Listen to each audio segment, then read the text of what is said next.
Hello, everybody, and welcome back to Dead Guys and Bad Decisions. We're your hosts, Lizzie and Juliana.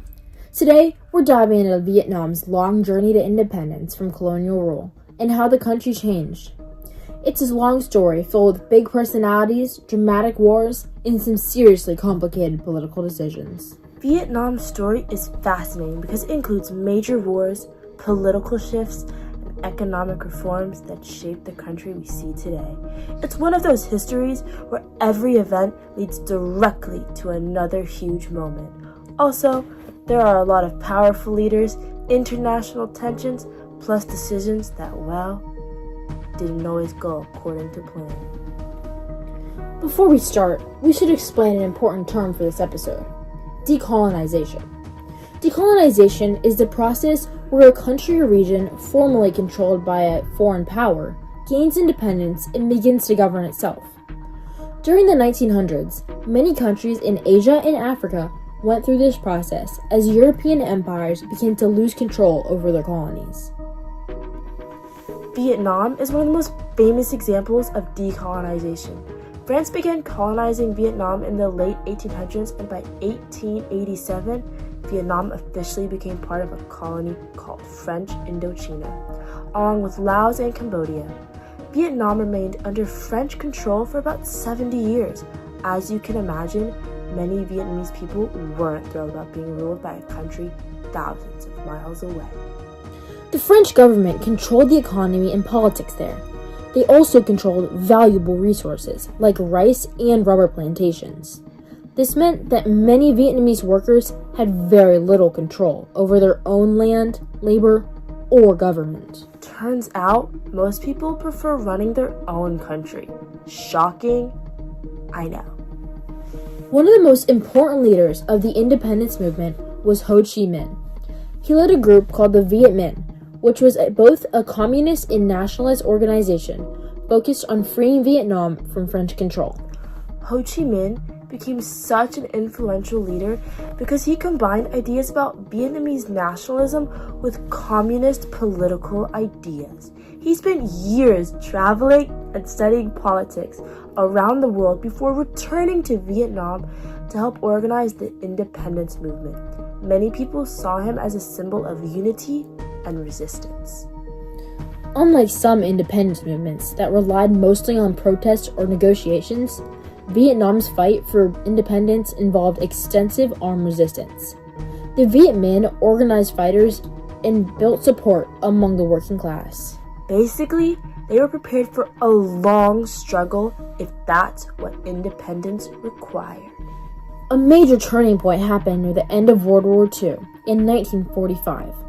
At that time, Japan had occupied Vietnam, which weakened France's ability to control the region. The war created chaos and opened the door for Vietnamese independence movements to gain strength. So when Japan surrendered at the end of World War II, a power gap suddenly opened in Vietnam. There wasn't a clear government in charge anymore. The Viet Minh basically looked around and said, this seems like a perfect opportunity. Exactly. This moment became known as the August Revolution. During this revolution, the Viet Minh quickly seized control of cities, government offices, and communication centers across Vietnam. It happened surprisingly fast. In just a few weeks, revolutionary groups took control of many parts of the country and removed officials connected to the colonial government. It was one of those moments where history suddenly moves very quickly. Yeah, because we know that always happens.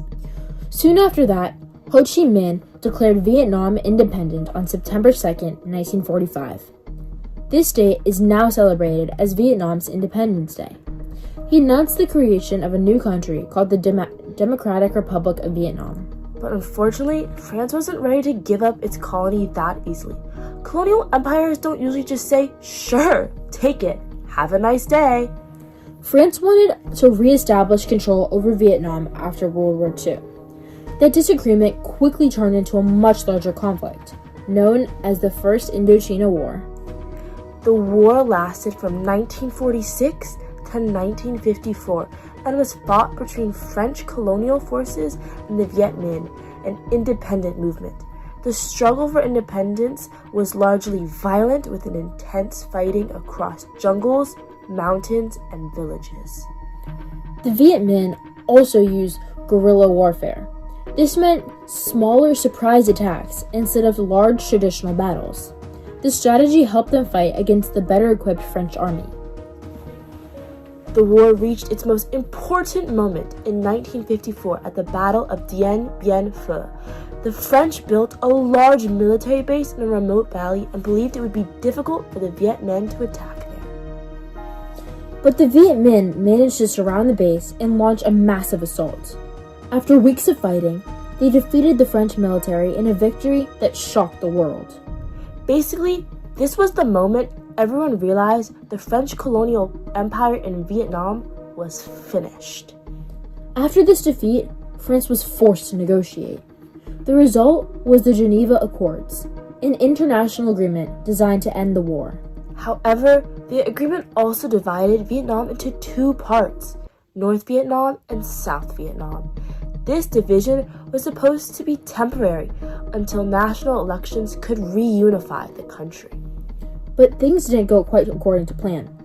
Ho Chi Minh's communist government controlled North Vietnam, while South Vietnam had a different government supported by Western countries like the United States. So now they were competing groups trying to control the future of Vietnam. This political rivalry eventually led to another major conflict, the Vietnam War.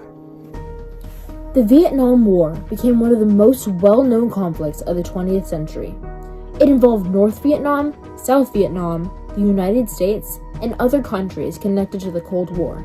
The war lasted for many years and caused enormous damage to the country.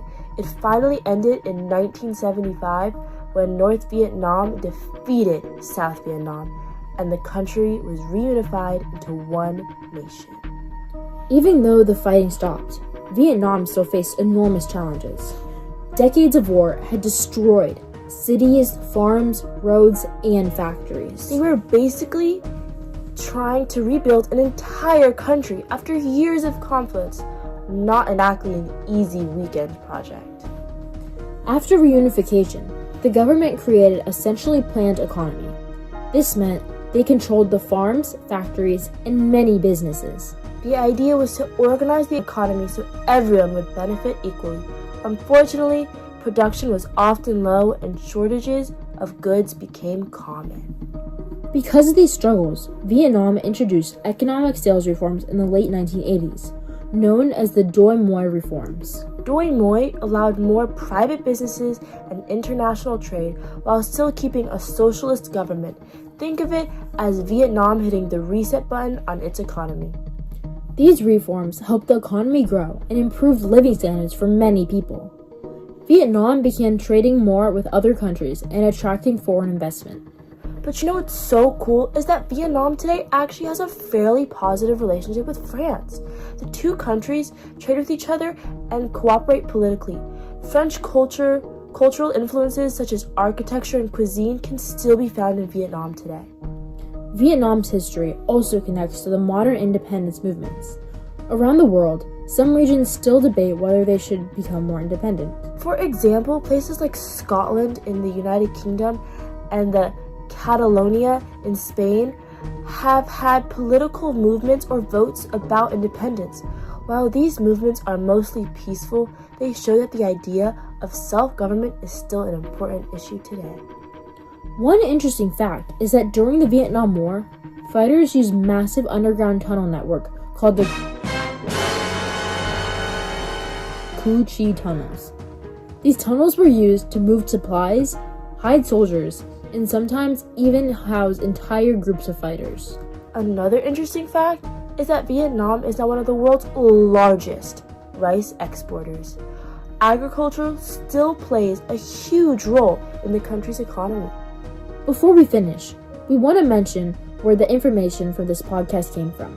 Our research included information from BBC History, National Geographic, the History Channel, and Encyclopedia Britannica, which all provided detailed explanations of Vietnam's colonial history, independence movement, and economic reforms.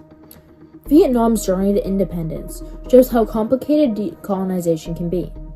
The country experienced colonial rule, revolutions, and multiple wars before finally becoming unified. One big lesson from this history is that people around the world strongly value independence and self-governance. Understanding Vietnam's story helps us better understand how many modern nations were shaped by the struggle for independence.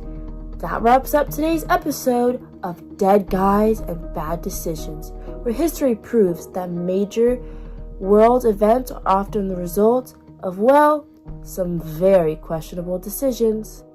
Thanks for listening. I will see you next time. Yeah, baby. I want you to be mine.